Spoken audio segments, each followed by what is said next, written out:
की है। राजा जो कि अपनी रानी को बहुत प्यार करते थे और उनकी विश थी कि उनकी रानी हमेशा खुश रहे, लेकिन बदकिस्मती से रानी कभी मां नहीं बन सकती और इस बात को लेकर वो काफी सैड रहती थी। वैसे तो राजा पूरे किंगडम से डॉक्टर्स को बुलवाते थे कि वो रानी का ट्रीटमेंट कर सके, लेकिन किसी की समझ में भी कुछ नहीं आता और वो उनकी हेल्प नहीं कर पाते थे। फिर एक दिन राजा अपने महल में सर्कस वालों को बुलवाते हैं ताकि वो लोग उन्हें इंटरटेन करें और रानी का दिल भी बहल जाए। लेकिन सर्कस में आने वाले लोगों में एक औरत प्रेग्नेंट थी, जिसे देखकर रानी का मूड और भी ज्यादा खराब हो जाता है। काफी गुस्से में आकर अपने रूम में जाकर रानी चीजें तोड़ने लग जाती है। राजा अपनी रानी से प्यार करते थे और वो उन्हें यकीन दिलाते हैं कि उनके लिए वो कुछ भी कर लेंगे। और अगले दिन रात को महल में एक लंबा पतला बूढ़ा आदमी आता है जो ये क्लेम करता है कि वो इस मैटर में रानी की हेल्प कर सकता है। राजा उससे कहता है कि तुमसे पहले भी बहुत लोग आ चुके हैं और ऐसे ही दावा करते हैं, लेकिन कोई भी हमारी मदद नहीं कर पाया, तो तुम इतनी यकीन के साथ कैसे कह सकते हो। तब वो आदमी उसे समझाता है कि ये पॉसिबल है, बस सवाल ये है कि तुम बच्चा लेने के लिए किस हद तक जा सकते हो। जिस पर वो कहते हैं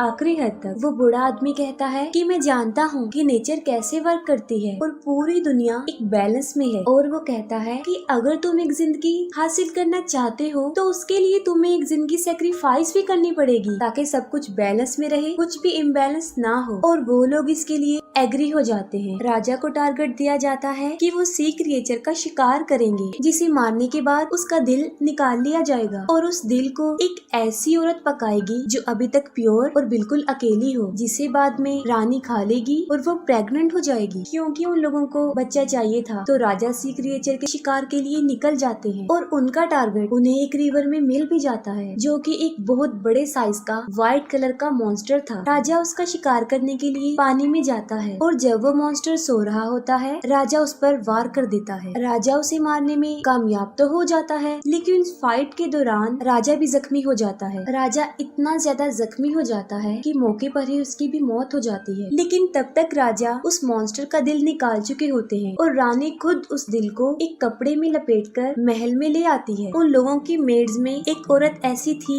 जो अभी तक प्योर भी थी और अकेली भी, और उसे ये ऑर्डर दिया जाता है कि वो उस दिल को रानी के लिए पकाएगी। लेकिन दिल को पकाते वक्त उसे भी अजीब सी फीलिंग्स होने लगती हैं और वो भी अचानक प्रेग्नेंट हो जाती है। और जब वो दिल पक जाता है तब उसे रानी भी खा लेती है और वही होता है जो उस बूढ़े शख्स ने कहा था। फाइनली रानी भी प्रेग्नेंट हो जाती है और एग्जैक्ट बिल्कुल एक ही टाइम पर रानी और वो मेड अपने अपने बच्चों को पैदा करती हैं। वो दोनों बच्चे लड़के ही थे। रानी अपने बेटे का नाम इलियस रखती है और मेड अपने बेटे का नाम जोना रखती है। फिर कहानी 16 साल के बाद दिखाई जाती है जहाँ वो बच्चे अब बड़े हो चुके थे। रानी अपने बेटे के साथ बहुत खुश थी, जैसे उसे नई जिंदगी मिल गई हो। वो दोनों बच्चे एक ही दिन पैदा हुए थे और वो नॉर्मल बच्चों से थोड़ा अलग भी थे। उनके सारे हेयर्स व्हाइट कलर के थे जो बिल्कुल उस सी मॉन्स्टर को रिप्रेजेंट कर रहे थे और वो दोनों देखने में भी बिल्कुल सेम थे। वो दोनों ट्विंस लगते थे। वो दोनों एक दूसरे के काफी करीब थे, एक दूसरे से मिलते जुलते रहते थे। उनकी फ्रेंडशिप थी, लेकिन महारानी को उन दोनों की दोस्ती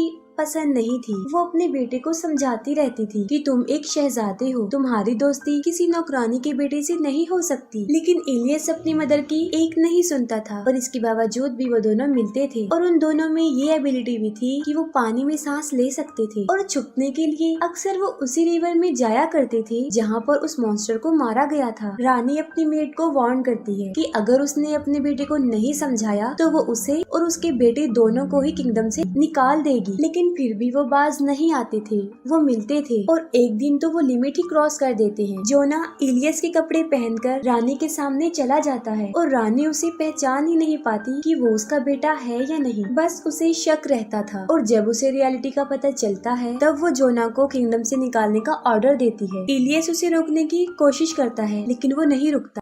जोना एक नाइफ से वहाँ के एक ट्री की रूट्स को काटता है जहाँ से पानी बहने लगता है। जोना इलियस को कहता है कि जब तक ये पानी साफ हो तुम समझ जाना कि मैं जिंदा हूँ और जब ये रेड हो जाए तब तुम समझ लेना कि मेरी जान को खतरा है, और ये कहते ही वो वहाँ से चला जाता है।